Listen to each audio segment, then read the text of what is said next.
Hello mga kapatang helmet, siyempre today sa Berber, happy day sa lahat ng mga bagong pasok sa channel to. Please don't forget to click the subscribe button ng tiny bell para lagi kayo updated sa mga pinupuntahan and upload at sinasasawa namin ng video kapar. And for today's video mga kapatang helmet, siyempre hindi mo na ako magre-react, pero abangan nyo yan yung mga react namin ng video kapar. Pero ito nga, sa lahat ng mga naghahanap po kay VP at Atty. Leni Robredo, ito po yung pinaka-latest sa lahat ng mga pangmalakasan na speaking engagement niya. So nangyari po ito kahapon mga kapatang helmet sa Bantayog ng mga bayani. So ito, panoorin na natin.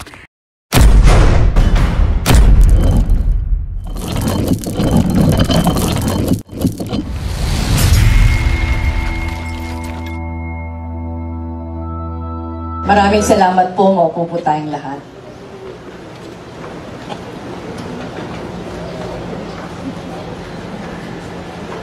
Attorney Jose Manuel Jokno, our Bantayog Chair.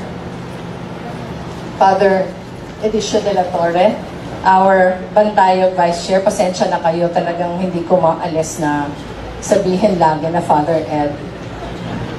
Senator Francis Pangilinan, Director Chuck Crisanto of the Human Rights Violations Victims Memorial Commission, Head of the National Committee on Archives of the National Commission on Culture and the Arts, Ms. Emma Munoz-Rey, Tayog ng mga Bayani Board of Trustees, families and friends of the heroes we will be honoring today. Magandang umaga po sa inyong lahat. Ang saya ko na nakabalik ulit ako dito. Hindi ko po malilimutan yung huling pagpunta ko. Kasi yung pagpunta ko dito, yun yung naging dahilan sa pagtanggal sa akin bilang HODC Chair. Ano kaya mangyayari after nito? Taong 1992 nang unang nag-ukit na mga pangalan dito sa Bantayog ng mga bayani. 65 pangalan ang napabilang sa unang pangkat na yon. Mga pinuno at aktivista, mga pare at periodista, mga hukom at makatang pumalag sa diktadurya at ipinamala sa atin kung ano ang kayang ialay ng Pilipino sa ngalan ng kalayaan, dignidad, katarungan at sa adhikain ng isang makataong lipunan. Ipinapaalala ng lugar na ito, hindi lang ang isang madilim na kabanata ng ating kasaysayan. Sagisag din ito ng katotohanang hindi nagkukulang sa kabayanihan ang Pilipino. Tanda ito na ang liwanag pinakamatingkad sa harap ng kadiliman. Sa paglipas ng panahon, lumawak ang listahan ng mga bayaning kinikilala natin sa pamamagitan ng mga pader na ito. Bumabalik tayo dito sa Bantayog upang mag-ukit ng mga bagong pangalan. At sa halos taon-taong nagiging pagtitipon dito upang magparangal, tiyak ko, mulat tayong lahat na nagbabago ang konteksto ng ating paggunita. Ipinagtatabi natin ang mga kwento ng mga kinikilala natin dito at ang kwento natin sa kasalukuyan. May mga taon halimbawa na gumunita tayo habang sinisimulang pitasin ang bunga ng demokrasya. Kung kailan nakikita natin ang pag-asenso ng ilan, habang malinaw sa atin na meron pa ring mga napapag-iwanan. Kaya nga napapaalalahanan din tayong hindi pa tapos ang laban. May mga taon naman kung kailan sa harap ng nasaksihang pagpaslang ng ating mga kababayan, nararamdaman natin ang mas maigting na pangangailangang tumindig para sa karapatang pantao. At may mga panahong tulad ng kinapapalooban natin ngayon, kung kailan tila hinahamon ang mismong buod ng pagkakaroon ng bantayog na tulad nito. Kung kailan yung batas militar, yung diktadurya, yung pagnanakaw, at pagpapahirap at pagpatay na nilabanan na naging mitsa ng buhay ng mga pangalan sa pader na ito. Kinikilala na ngayon ng karamihang Pilipino bilang isang golden age. na para bang habang gumugunita tayo rito, napakarami namang tumutugon na never forget alin, never again saan. Wala kaming maalala. Hindi namin alam ang mga kwentong yan. Hindi maiwasang manganak ng pagkabalisa ang ganitong sitwasyon. Napapaisip tayo, tama pa rin ba ang pagkaunawa natin sa salitang bayani? Para saan pa natin ginagawa ang mga pagtitipong tulad nito? Bayani pa rin bang maituturing ang mga taong tinitingala ng ilan habang tinutulugsa naman ng iba? Mahihirap na tanong itong kailangan nating harapin. At humaharap ako sa inyo ngayon para makiisa sa pagninilay at para idiin ang paninindigan. Ang nangyari ay nangyari. Ang kasaysayan ay kasaysayan. Ang tama ay tama. At ang mali ay nananatiling mali. Gaano man kalakas ang boses ng mga nanggigiit nito. Ang katotohanan ay hindi nadadaan sa bilangan ng sumasang-ayon. Ano man ang ihip ng hanging politikal, hindi nagbabago ang ibig sabihin ng pagkabayani. Hindi mabubura ang kabayanihan ng isang tao kahit pilit silang ibinabaon sa limot, kahit patanggalin ang kanilang mga mukha sa pagkakaimprenta sa pera. Hindi nadadaan sa katang-isip na kwento ang landas tungo sa pagkabayani. Hindi ito na ididikta na kung sino ang nasa poder. Hindi ito na ikukulong o napapaslang. Ang kabayanihan, hindi itinatakda ng kung saan inilibing ang isang tao, kundi na kung paano sila nabuhay at kung paano siyang nag-alay ng sarili sa isang kausa na mas malawak kesa sa pansariling interes. Ibig sabihin, ang kabayanihan nakasalalay sa totoong gawa. Totoong ipinaglaban ni Julieta Armea ang karapatan ng manggagawa. Bayani siya.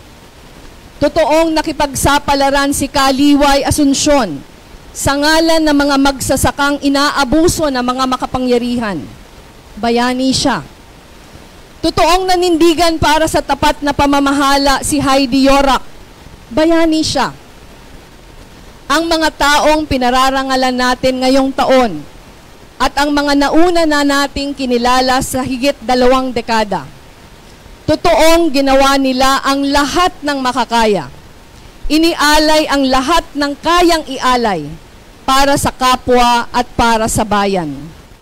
Si Manuel Bocaylas Sampiano, mas kilala bilang Buyog, na tumindig bilang boses ng Ata community sa Davao City at nanguna sa pakikipaglaban para sa kanilang mga karapatan at pagkamulat. Si J. Antonio Matamorosa Carpio, abogado, kolumnista at sundalo mula sa amin sa Naga City, na ginamit ang husay at lakas upang itaguyod ang katotohanan at katarungan at nanindigan para sa mga ginipit ng nasa kapangyarihan. Ang panyero at kasangganyang si Luis General Jr. na itinuring na conscience of the community sa amin sa Naga. Dahil sa matapang na paglalahad ng mga pang-aabuso ng rehimen at paghubog sa henerasyon ng mga abogado at huwes. Si Melesio Lanzadares Marimon, ang tahimik na anak ng mangingisda, na nag-alab ang paninindigan para sa karapatan ng mga magsasaka ng Davao de Oro. Si Emerito Naharo Rodriguez ng Davao del Sur, na sa murang edad ay tinaguriang intelektual na hinashasan dahil sa kahandaang makipagkapit-bisig at ibahagi ang kaalaman sa mga salat sa buhay. At si Isagani Rodriguez Serrano ng Bataan, na inilaan ang buong buhay sa laylayan ng lipunan isang community organizer na pamahal sa mga kaisa sa laban dahil sa hindi matinag na pananalig na ang taong bayan nakikiisa. Ang taong bayang nakikiisa ang babangga sa lahat na nagbabantang wasakin ang ating demokrasya. Bayani ang bawat isa sa kanila. At hanggat may kahit na isang tinig na nanatili upang igiit ang katotohanan ng kanilang sakripisyo, ng kanilang paninindigan, hanggat may kahit na isang bulong na magigiit ng katotohanan ng kanilang kabayanihan, bayani sila. At ang totoo pa nga, kabayanihan din ang pagigiit ng katotohanan ukol sa kanila. Kaya nga may mitsa ng kabayanihan sa ating lahat na nagtitipon ngayon upang parangalan sila, lalo na sa konteksto ng ating panahon ngayon. Bantayog ang tawag sa lugar na ito. Monumentong nakabantay sa kasaysayan. Matayog. Gawa ito sa bato. Sa gisag ng di kumukupas, di nabuburang katotohanan ng kabayanihan na mga pangalang nakaukit dito. Ngunit ang totoo, hindi lang sa bato gawa ang bantayog ng mga bayani. Gawa rin ito sa laman at dugo, sa baga at lalamunan, sa kolektibong tinig ng mga tumitindig at naninindigan. Uulitin ko, ang nangyari ay nangyari. Ang kasaysayan ay kasaysayan. Ang kabayanihan ay laging kabayanihan. At tayo rin, palagi, tayong mga patuloy na nagigiit sa katotohanan. Tayo ang tumatayong bantayog nito. Kamakailan lang, may nagpadala sa akin ng tula mula sa isang tanyag na makatang Amerikano na si Jane Hirschfeld. Unang 2 linya pa lang nito, tumalab na sa akin. Dahil naisasadiwan nito ang sentimentong alam kong nasa loob nating lahat. Nasa loob ng lahat na lumalaban sa kabila ng mga balakid. Ng lahat na mga patuloy na kumakahig sa pader para isulong ang mga prinsipyong kinakatawan ng mga pinaparangalan natin ngayon. At ng bawat isang bayaning ginugunita natin sa pamamagitan ng bantayog na ito. Sabi ng tula ni Hirschfeld, and I quote, "Let them not say, we did not see it, we saw." Ang sabi pa niya, let them not say, it was not spoken, not written. We spoke, we witnessed with voices and hands. Close quote. Huwag nating hayaang masabing hindi natin nakita. Nakita natin. Huwag nating hayaang masabing hindi natin binigkas o isinulat. Binigkas natin. Sinaksihan natin gamit ang ating mga tinig at bisig. Magbabalik tanaw ang mga susunod na salinlahi at tatanungin nila, sino ba ang mga totoong bayani? Nawa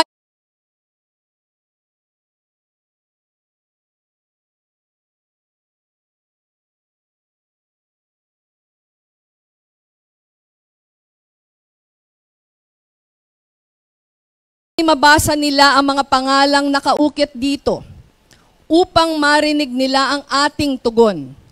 Tumatawid sa mahabang panahon. Silang mga nakaukit dito.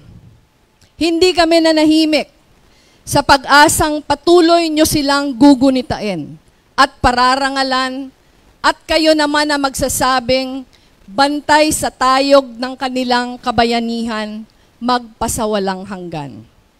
Maraming salamat at mabuhay ang bayaning Pilipino.